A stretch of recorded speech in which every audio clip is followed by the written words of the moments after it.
Today we are going to be unboxing and setting up the M1 laser by xTool, and I am so excited to break into this machine and see what it can do. Don't worry, I'll also be leaving you with my honest review. Like and follow for more craft tutorials and ring that bell so you don't miss out on any upcoming craft tutorial videos. Let's break it open. On the box, there's this little pull tab right here on the top. We're gonna open that up.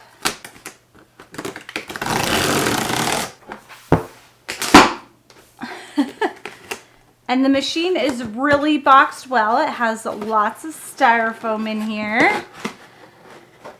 And let's pull this out.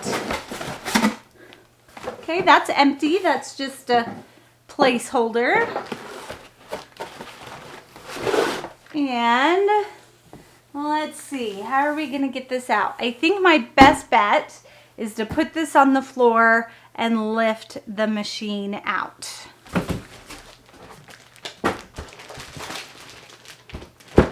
I've got the front of the machine facing me. All right, we've got the machine all out of its plastic wrapping, and I'm gonna remove this film on the top. I love removing film from new products.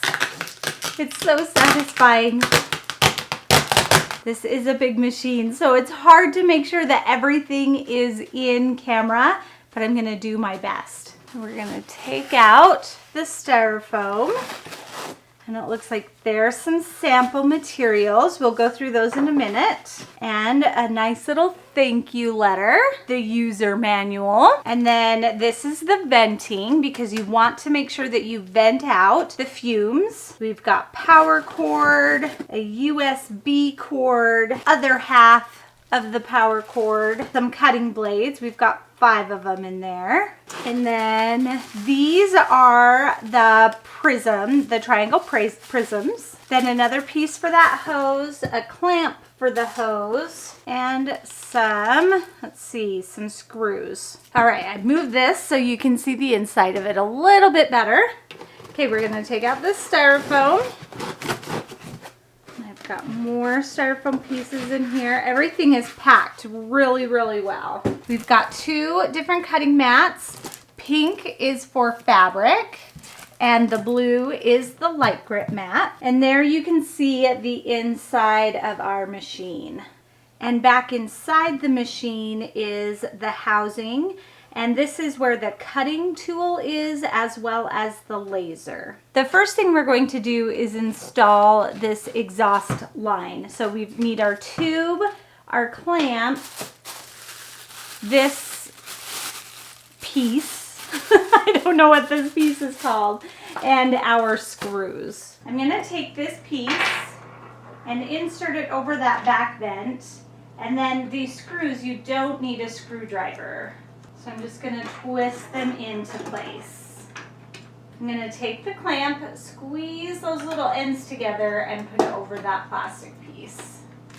Then we're going to take our pipe, and this is a nice pipe. It's a good plastic coating, so it's not going to rip or tear. And we're going to put that over that exit.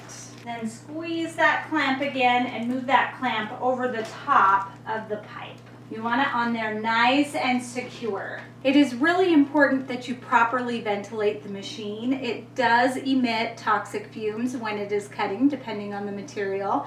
So I have a window right over here. So I am going to run my pipe to that window. I turned my machine around so I could reach my window with this exhaust pipe here. Now, if you don't have access to a window or door that leads outside, you can purchase an extra machine called the smoke purifier. And then you can put this exhaust pipe right into the smoke purifier, and you can have that in any room. I'm going to plug in my machine with this 2-part plug. This end goes into the base here. This end goes into your outlet, and this end goes into the machine. Let's go over some of our extras. We've already talked about the pink and blue mats. In our sample pack, we've got some faux leather, some orange vinyl, Is that, I think that's transfer tape. And then 3mm basswood sheet and a cute little dog tag. Then we have our cutting blades and our triangle prisms, because when you're doing the laser, you want to lift it up off the base just a little bit so you can get some airflow underneath the project. So that is what these triangle prisms are for. To download the software needed, go to xTool.com, and in that top menu bar, click software. And then you can download whether you have a PC or a Mac. I have already downloaded it, so I'm going to go ahead and open it up. I'm going to connect my device.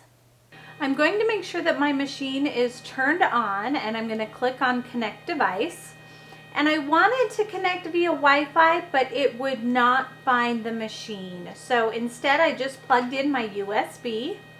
And right off the bat, it says I need to update, which is great. I want to make sure that I have the most up-to-date software. We're all up to date, so I can click on Confirm. Once in the xTool Creative Space, you can go to Projects, and you can browse all sorts of projects with different levels and fun things that you can make.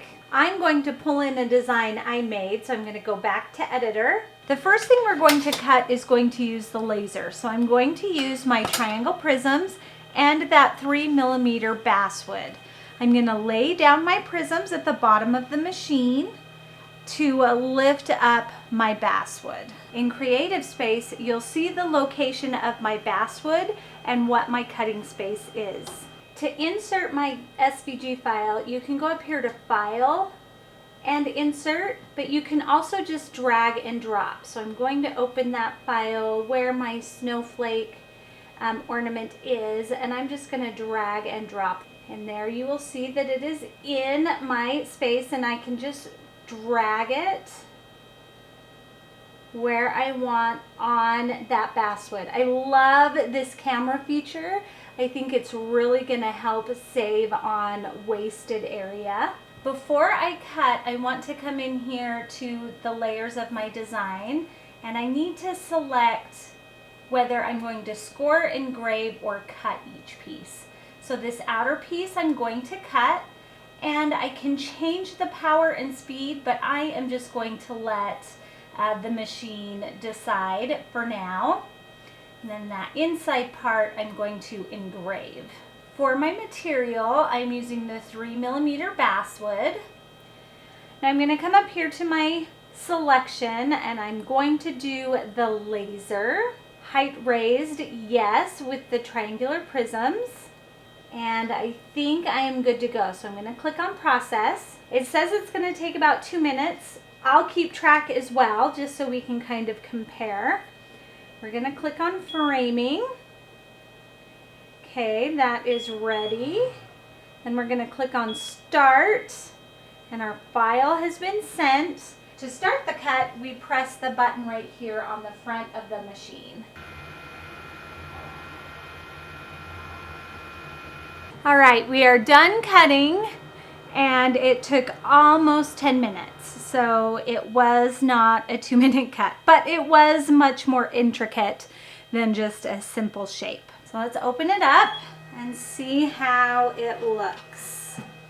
So I cut it clear from there, and it looks pretty good. Those pieces come out really well, but if you can see right there, my circle was weird, and it's not that way in the file. But this is the first cut, so maybe it just needed a little calibrating. I'm going to take an awl and just poke out all of those pieces. That top isn't going to come out because it's not connected there. You can kind of force it, but it's not a clean, perfect cut. So it cut it really well with one pass. The engraving looks really nice. I'm not really sure what happened up here, and the circle to the top of my ornament is kind of wonky as well. So I'm going to cut another one just to test it to see if it does the same. Here is my second ornament, and you can see it did much better. Let me grab my other one. The circle is more centered and more round, and then the inside of my ornament there, that is a smooth cut, whereas that one was a little wonky. So I'm not really sure what happened between the first one and the second one. Maybe since it was this was my very first cut, it needed to figure things out and work out the kinks, but my second one looks perfect. I'm gonna open it up and remove my prisms, and I'm gonna clean them right away as well. It's kind of hard to see, but there is some residue on those, and if it builds up, it can be really difficult to get off. So just with a wet wipe, just go over it and remove that residue. There, you can see it on my wipe there. Then with that same wipe, I'm just gonna quickly wipe down the inside of my machine.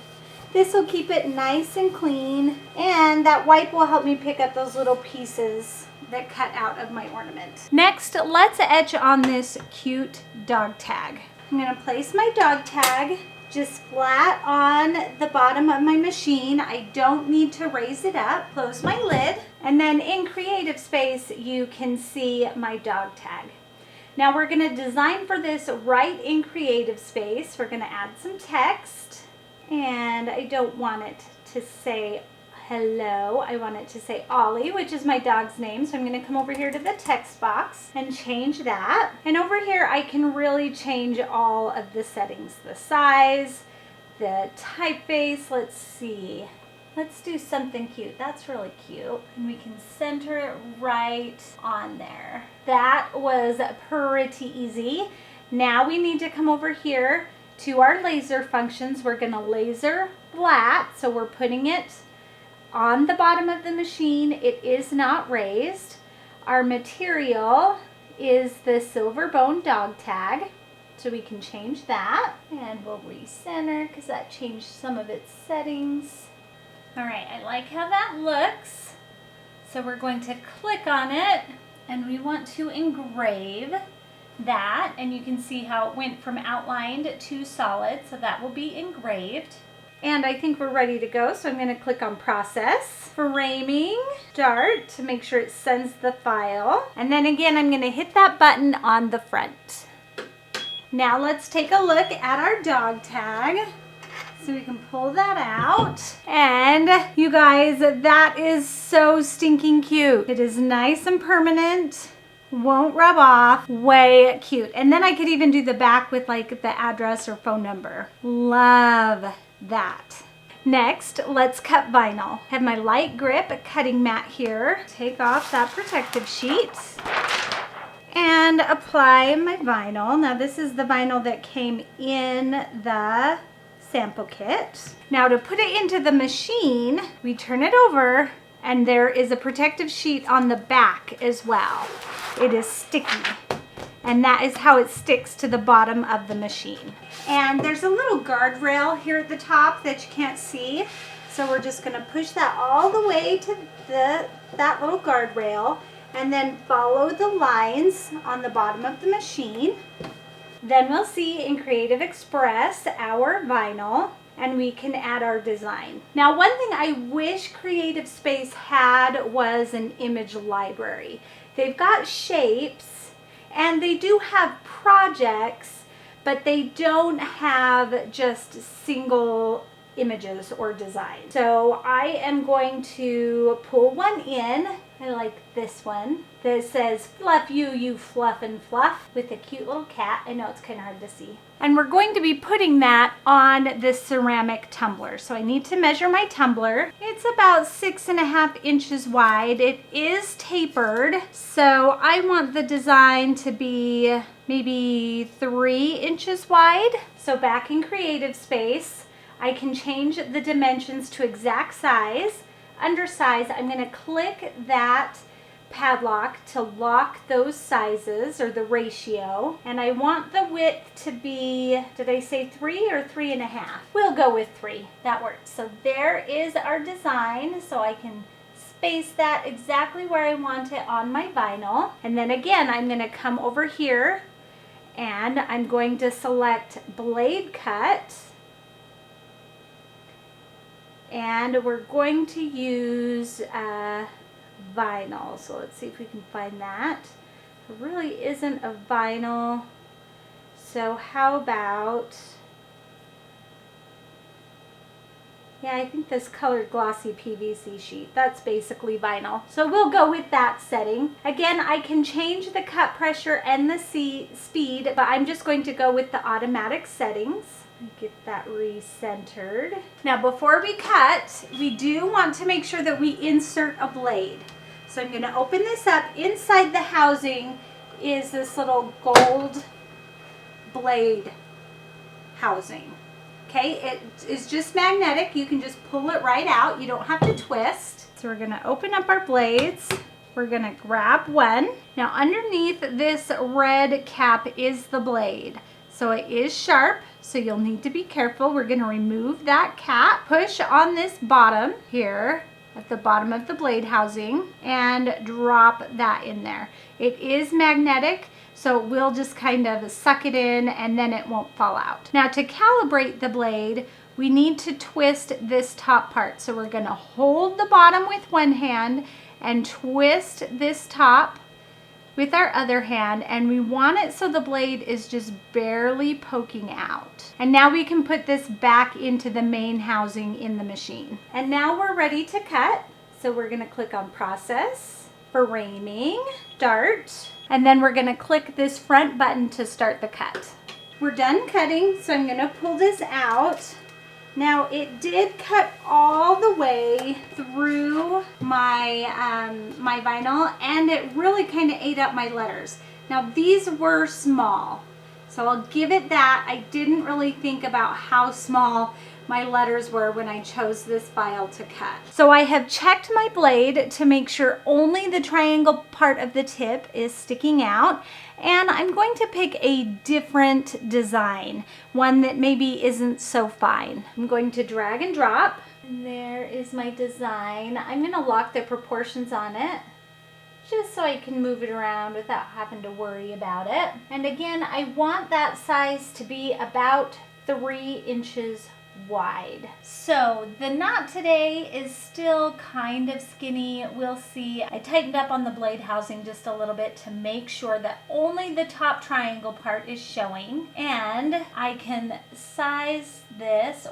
and I can place this right next to that messed up area on my vinyl. Okay, so we're gonna come back here. We're gonna go to blade cut again, and maybe let's try let's try white sticker paper. And that might have been my issue, because if you look here with the white sticker paper, my cut pressure is 78. With the PVC sheet, it was 347. So it was really cutting into it. So I probably should have looked at that. Removable self-adhesive. Maybe we'll go with that. Removable self-adhesive. That sounds more accurate to vinyl. Okay, we're going to process, frame, start. That'll send the file. And then we can hit this start button. All right, I'm going to open it up and pull out my vinyl sheet. And that cut out much, much better. You can see there that it didn't eat up my paper, and it cut out really well. So let's trim this up. So I'm going to cut this out with a pair of scissors, and we are going to weed our design. And it cut all the way through, but it's not weeding great, but that could just be this material. What I thought was transfer tape is actual sticker paper. So it does come with sticker paper, not transfer tape, but I've got my own transfer tape, so it is all good. Gonna rub that on there. Bring in my cup, peel back that backing paper, and then we're gonna put this on our cup. I'm just gonna eyeball it here. Rub that down good, just with my finger. And then we can peel that back. And it does help if you're working with a really clean surface. I wiped down this cup with some isopropyl alcohol before I applied this decal, and that looks so cute. This is always my mood. Nope, not today. I love that the M1 laser by xTool made all of this just within a couple hours of operating my machine, and that includes unboxing it, setting it up, and to crafting. So I'm really excited to be adding the M1 laser to my crafting tools. I promised you my honest review of the M1 xTool laser. So let's start with the positives. First, I love the multifunctionality. This machine really does do it all. It cuts, engraves, and with tons of different types of material, from wood, acrylic, leather, metal, vinyl, paper, fabric. I mean, the list goes on and on, all of the things that you can cut and use in this machine. I love the price of this machine. It is considered a desktop laser cutter, and it is under $1,000, which is such a great option for crafters. Many comparable machines cost upwards of $3,000, $4,000, $5,000, $6,000, and that is just out of budget for a lot of people. I also love that the machine comes with some sample products, so you can start crafting right away. You'll have everything that you need. Oh, and setup was so easy. It seriously is just plug and play. You don't really have to calibrate lenses or mirrors or any of that stuff that you have to do with the bigger, bulkier machines. So you can just plug it in, download the software, and start crafting right away. Plus, it includes the exhaust pipe and all the fittings that you'll need to get that exhaust system set up. I also like the Creative Space program. I feel like it's very intuitive and it's easy to learn. And for my negatives, it is a little slow. I wish it was a little bit faster, but I think the functionality that it does so many things kind of cancels that out and makes me think it's not that big of a deal. I do wish that the cutting area was larger. It can cut up to 11.8 by 15, I think 15.2 or 15.1. And I wish that that cutting area was just a little bit bigger, or if it even had a pass-through slot that allowed me to cut larger items as well. I was not able to connect to the machine through Wi-Fi, and I wish that I would have been, because it just adds so many more cords to the back of the machine. And I do wish that they had an app available so that I could connect using my iPad or my device. Overall, I think this is a great machine, and if I were to rate it on a 5-star rating, I would probably give it a 4 to a 4.5. It really is an awesome machine, and I love that it's not so huge that I have to have a designated spot for it. Once I'm done using it, I can just pack it up and put it away. Not a big deal. Now lastly, I would say the M1 is a 5-watt machine, and if you can afford the couple $100 extra to step up to the M2, it is a 10-watt machine, so it will be double the power, and I imagine much faster as well. So if you can afford that, I highly suggest just going straight to the M2. I'd love to know what your thoughts are on the M1 xTool. What are your favorite features? What are the things that you dislike? Let me know in the comments below. And if you want more fun craft tutorials, make sure to visit my home base, thecraftyblogstalker.com. Thanks everybody. Bye and happy crafting!